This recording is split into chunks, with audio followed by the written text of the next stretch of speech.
Assalamualaikum warahmatullahi wabarakatuh. Bagaimana kabar kalian hari ini? Semoga kalian juga Bu Ulia sekeluarga dalam keadaan sehat dan kita senantiasa mendapat lindungan Allah Subhanahu wa taala dari segala macam bahaya. Amin ya rabbal alamin. Hari ini kita akan belajar tema ngrumat kewan lan tetuwuhan ulangan 7. Untuk itu sebelum dimulai kita berdoa dahulu supaya pembelajaran berjalan lancar dan kita mendapatkan ilmu yang bermanfaat. Berdoa dimulai. Bismillahirrahmanirrahim. Rabbi zidni ilma warzuqni fahma waj'alni minas sholihin. Kalian persiapkan bukunya dan kalian simak video berikutnya.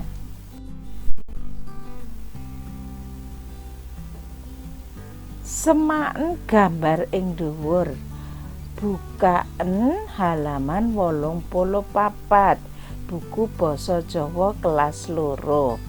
Nah, saiki Bu Ul terangno ana kene ana gambar yaiku penabuh gamelan.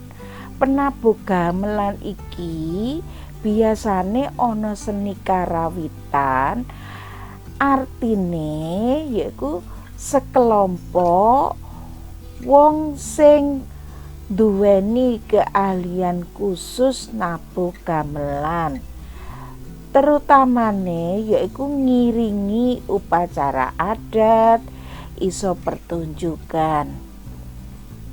Nah, penabuh gamelan iki uga disebut wiyaga, disebut maneh niyaga utawa nayoga sing artine pengrawit utawa penabuh.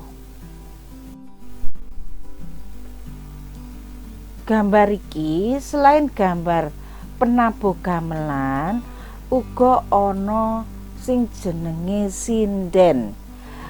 Sinden yaiku iki wong wedok sing nyanyi.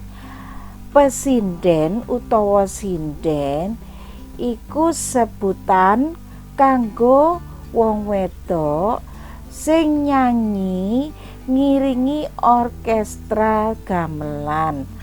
Umume nyanyi penyanyi siji-sijine.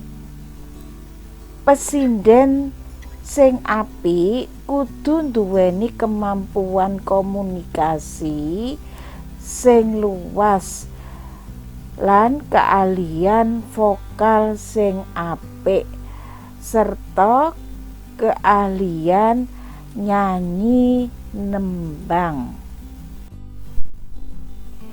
Di pertunjukan wayang biasane ana penabuh gamelan, ana sinden, uga ana dalang. Dalang iku artinya seseorang sing duweni keahlian khusus maino boneka wayang. Keahlian iki biasane wis diduweni teka bakat tumurun temurun teka leluhure. Tugas kowe yaiku kowe njawab pitakon ana ngisor iki. Apa sing ditindakake wong-wong sing ana gambar dhuwur? Coba critakno gambar ing dhuwur nganggo ukaramu dhewe. Ngrungokake tembang. Kowe buka halaman 84. Tembang dolanan iku salah sijine budaya daerah sing kudu dilestarekake. Mula ayo kanca padha sinau bab tembang dolanan. Tuladha tembang dolanan iku akeh. Umpamane gajah-gajah, aku duwe pitik, padang bulan, jaranan, menthok-menthok lan sapanunggalane. Ayo rungokno wacan tembang iki. Halaman 85. Buul coba nembang ya. Kowe rungokno, bisa dilatih tekan omah. Judulnya jaranan.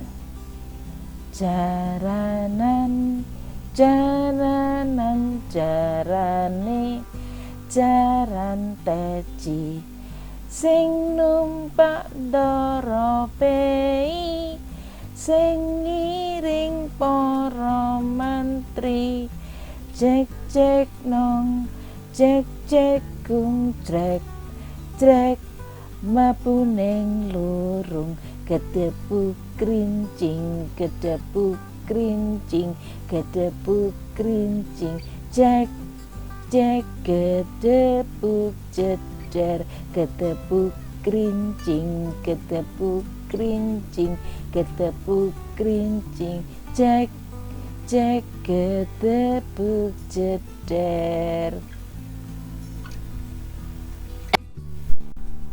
Tegese tembung wacan ing dhuwur sing mari dilagokne mau yaiku halaman 85.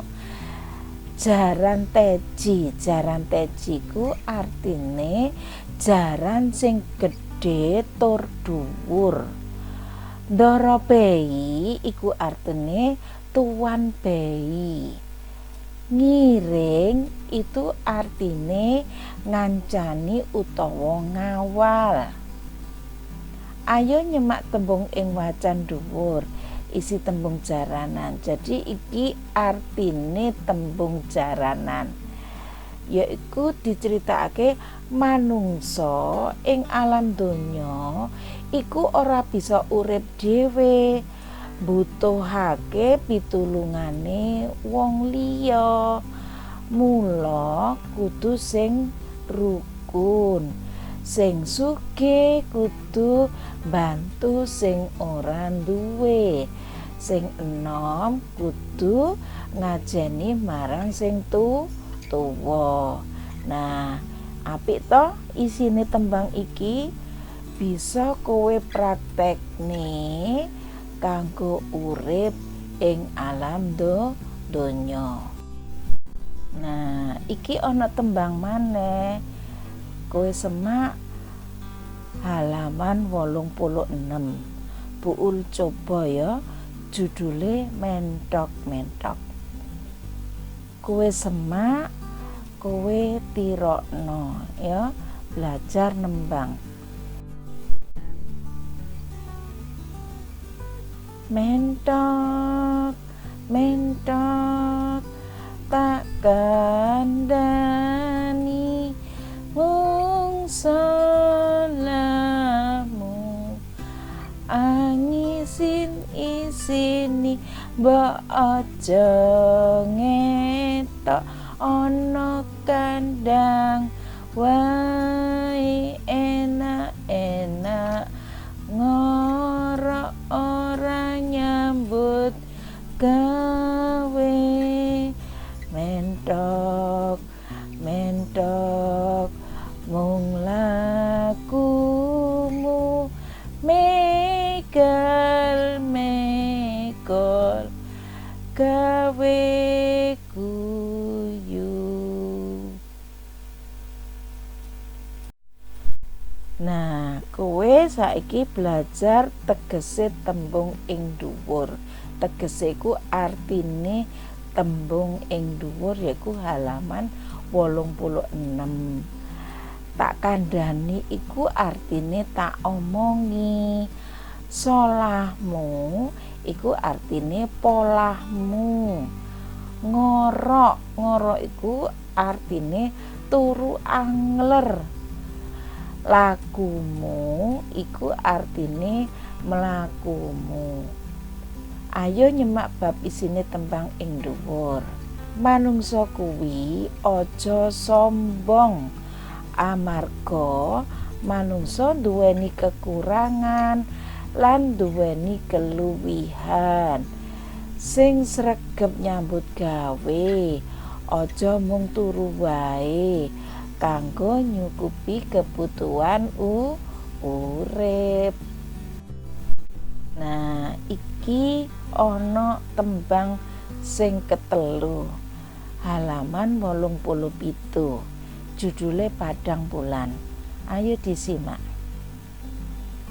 Yo prakonco dolanan ing jaba padang bulan, padange kaya rina, rembulane kang awe-awe,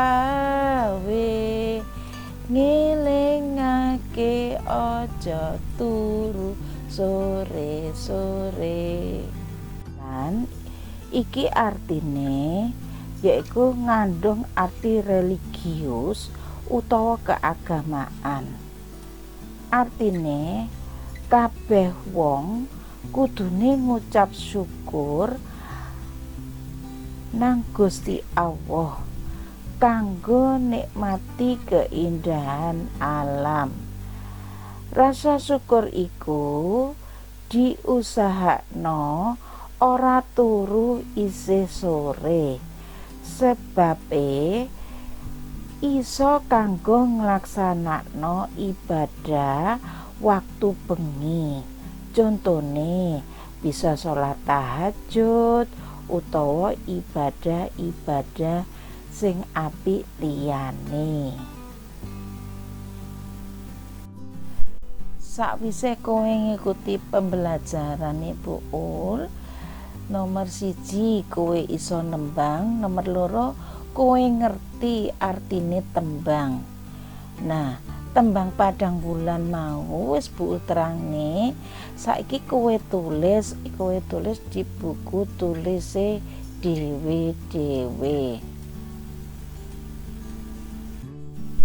Cukup sampai di sini pembelajaran hari ini. Tugas kalian adalah mengerjakan tugas yang ada di tema, yaitu ngrumat kewan lan tetuwuhan. Ulangan 7 halaman 84 nganti 87. Pesan Bu Ulia, tetap semangat dan jaga kesehatan. Sampai jumpa di pembelajaran atau video berikutnya. Tak lupa kita tutup dengan doa. Alhamdulillahirabbil alamin. Wassalamualaikum warahmatullahi wabarakatuh.